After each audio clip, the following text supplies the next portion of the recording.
Welcome back. It is another beautiful day on the farm, and I am so excited to show you around and get you updated on what's been going on the property. So it is mid-December. That means gorgeous, pretty much perfect weather here in Central Florida. High 60s, mid 60s is the average. We've had a few chilly nights, but nothing to really kill back our plants. So everything's coming along looking really happy.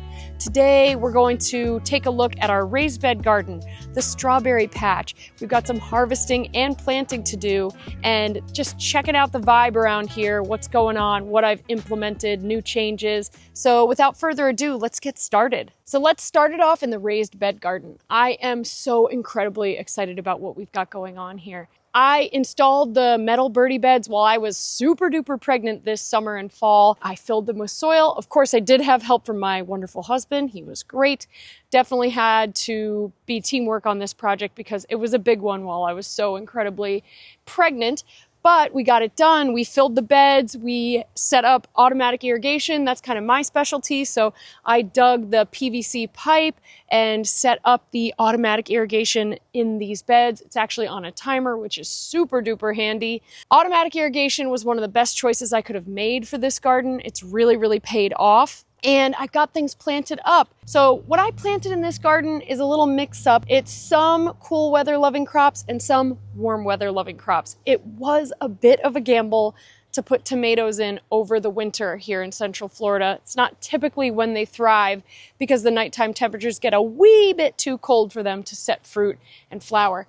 But I decided to gamble. I wanted to see if I could get some nice pest-free tomatoes if we were able to dodge some of the cool temperatures that we only sometimes get in my region.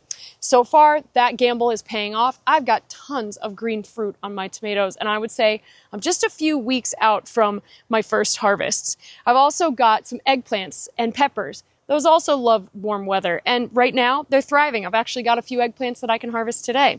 But I wanted to hedge my bets. I didn't want to take a huge swing and a miss. So I also included some cool weather loving crops in this garden. So you'll see I've got radishes to harvest today. Okay, one of my very favorite leafy greens to grow over winter here in Florida is arugula.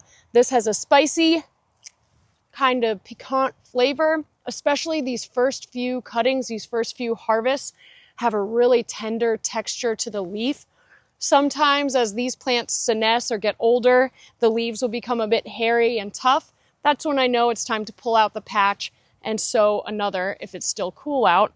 But you'll get several good cuts of baby greens from this arugula patch before it really starts to get tough and inedible. So I'm really enjoying this arugula. I think I'm going to throw it into a salad with maybe some strawberries for a sweet balance and a little thin shaved fennel bulb. It's all balsamic.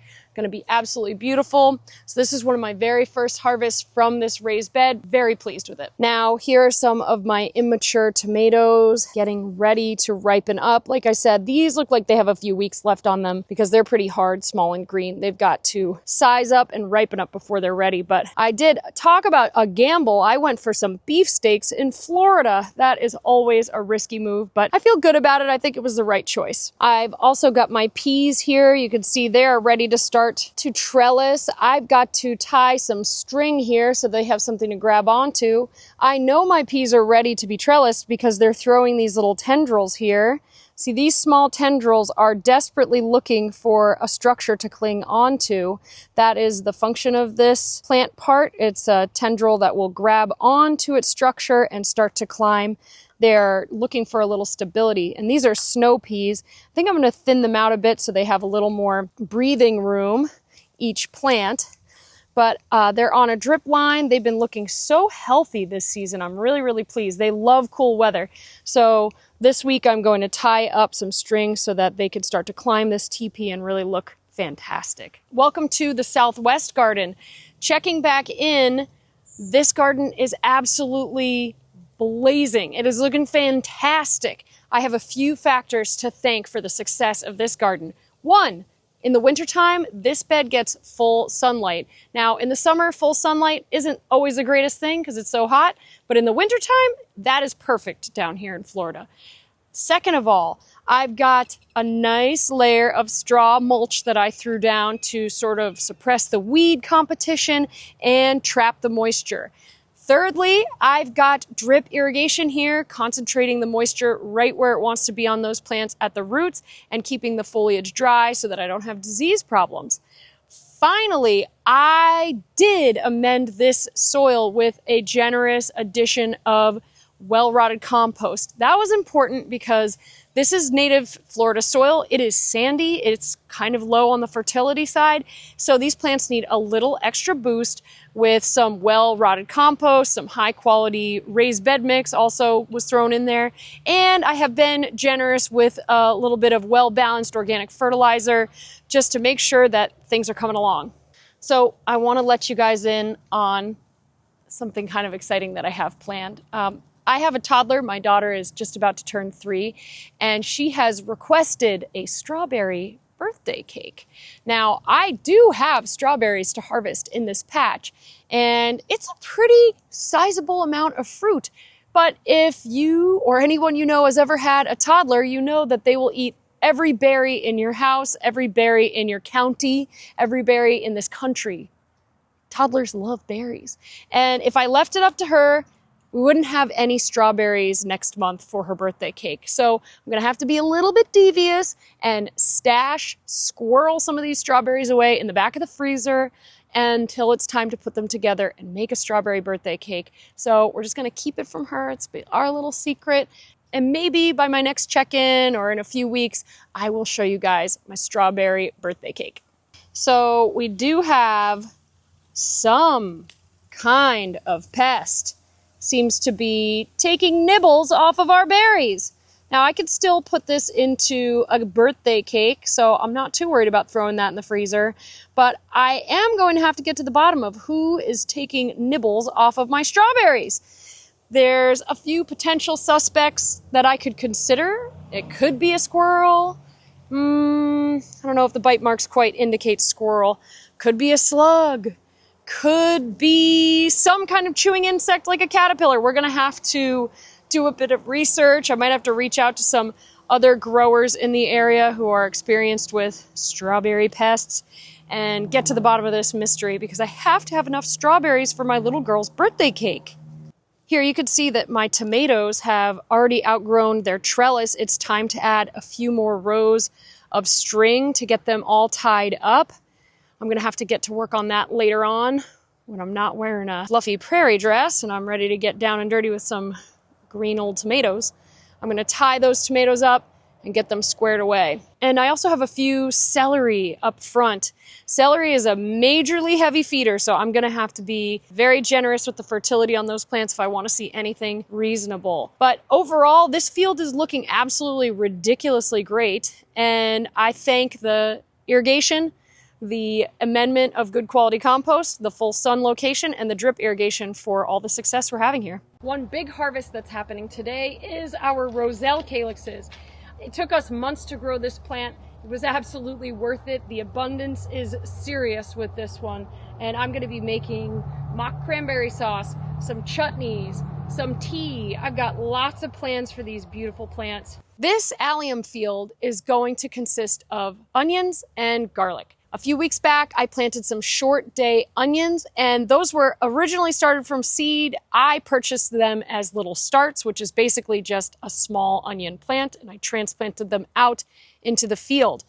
They have been happy so far. They've been getting drip irrigation and nice fertilizer, which they really need because onions are heavy feeders. I patiently waited to pick up my garlic from my garlic source, and I had to make sure to get just the right kind of garlic to plant out here in Florida. There are quite a few tricks to making sure that you get a good garlic harvest if you're going to grow here in Central Florida, and I'm going to tell you why. Garlic is a plant that requires a cold winter. Cold winter temperatures are essential for triggering the garlic plant to make these separate cloves that we like in our garlic bulbs. When we want to grow a garlic down here in Florida, we have to first take the garlic bulb and put it in the crisper drawer in the refrigerator for about 10 to 12 weeks.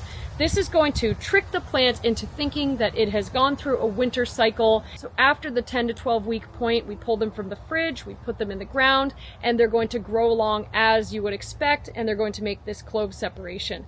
But it is essential that you purchase vernalized garlic plants if you're going to try to grow garlic in an extremely mild weather location like Florida. Another essential tip for planting garlic in Florida is you need to select a soft neck variety. There are 2 different kinds of garlic, technically 3 if you count elephant garlic, but elephant garlic's technically a leek. So minus elephant garlic, you've got soft neck and hard neck varieties. In Florida, we really like to grow the soft neck varieties. These are the varieties that you can braid because they have a soft top to them, and these are generally adapted to a more mild winter. Hardneck varieties don't always perform as well in Florida. They can perform pretty poorly here. Softneck garlic is different from hardneck in that it can be braided because it has a soft top. And the one downside that I've found about softneck garlic is that it's a little bit harder to peel because the cloves are wrapped a bit more tightly in their papery covering. And I really love hardneck garlic for the garlic scapes, which come up in about the month of June if you're growing up north. And softneck garlic doesn't get garlic scapes. So plant softneck garlic if you're in the south and you're not going to get a good cold winter. And the bonus is you're going to get to braid it, and it has a very long storage life. The downside is it's not going to have a scape, and it's a little bit harder to peel, but it's totally worth it. And I'm just really grateful we can grow garlic down here. So that's the name of the game for planting this week. I've got to get my softneck garlic planted. It's going to take several months before it's ready to harvest. I'm not expecting to harvest this until about May, but it's going to be totally worth the wait because I love a good garlic braid. Garlic is an essential ingredient in just about everything that I cook, so it's worth the wait. We're going to pop these in, see how they do, and check back in over the season for a final harvest way down the line.